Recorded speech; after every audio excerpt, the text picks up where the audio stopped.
Bienvenue sur Pas un pas sans Dieu. Bien-aimés dans le Seigneur, bonjour. Aujourd'hui nous avons pour thème, la repentance. La repentance. Il me semble que la repentance est un sujet négligé aujourd'hui dans la prédication et l'enseignement de beaucoup de prédicateurs, et pourtant elle est le premier pas du retour de l'être humain vers Dieu, afin d'établir entre lui et nous une véritable relation spirituelle, une réelle communion, indispensable à notre salut et à la vie éternelle. Il est donc important de réfléchir à ce sujet et de chercher à mieux connaître ce qu'est la vraie repentance. C'est le but du présent article. Le premier message de l'Évangile annoncé par Jean-Baptiste et Jésus lui-même est « Repentez-vous, et croyez ». Marc 1, 15, Matthieu 3, 2 à 11, 4, 17, Marc 1, 4, Luc 3, 3. La repentance fait partie de la prédication de l'Évangile, de ce que Dieu veut nous faire connaître pour nous y amener. Jésus dit que la repentance et le pardon des péchés seraient prêches en son nom à toutes les nations, à commencer par Jérusalem. Luc 24, 47. L'apôtre Paul écrit « J'ai prêché la repentance envers Dieu et la foi en notre Seigneur Jésus-Christ ». Acte 20, 21. La première prédication de l'apôtre Pierre s'est conclue par « Repentez-vous ». Et aussi la deuxième. Acte 2, 38, 3, 19. L'apôtre Jacques exhorte à l'humiliation et à la repentance. Jacques 4, 9. Repentez-vous est l'exclamation que l'on entend dans toute la Bible, lorsque Dieu appelle les hommes à prendre conscience de leurs péchés et à revenir vers lui. Dieu, sans tenir compte des temps d'ignorance, annonce maintenant à tous les hommes, en tout lieu, qu'ils aient à se repentir. Acte 17, 30. Il use de patience, ne voulant pas qu'aucun périsse, mais voulant que tous arrivent à la repentance. 2 Pierre 3, 9.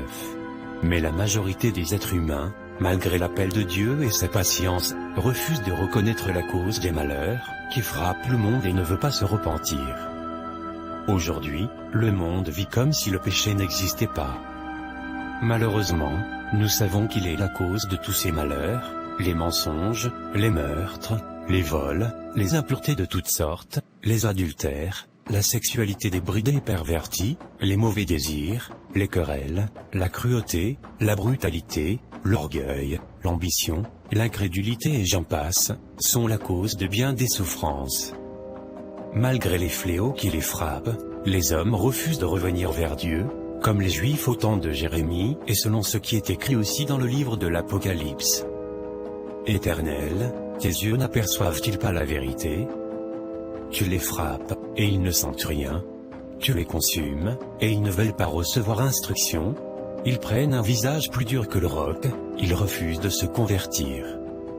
Jérémie 5, 3. Les autres hommes qui ne furent pas tués par ces fléaux ne se repentirent pas des œuvres de leurs mains, de manière à ne point adorer les démons, et les idoles d'or, d'argent, d'airain, de pierre et de bois, qui ne peuvent ni voir, ni entendre, ni marcher, et ils ne se repentirent pas de leurs meurtres, ni de leurs enchantements, ni de leur impudicité ni de leur vol.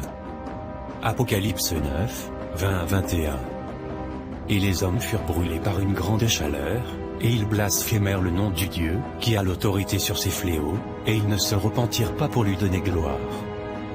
Et ils blasphémèrent le Dieu du ciel, à cause de leurs douleurs et de leurs ulcères, et ils ne se repentirent pas de leurs œuvres.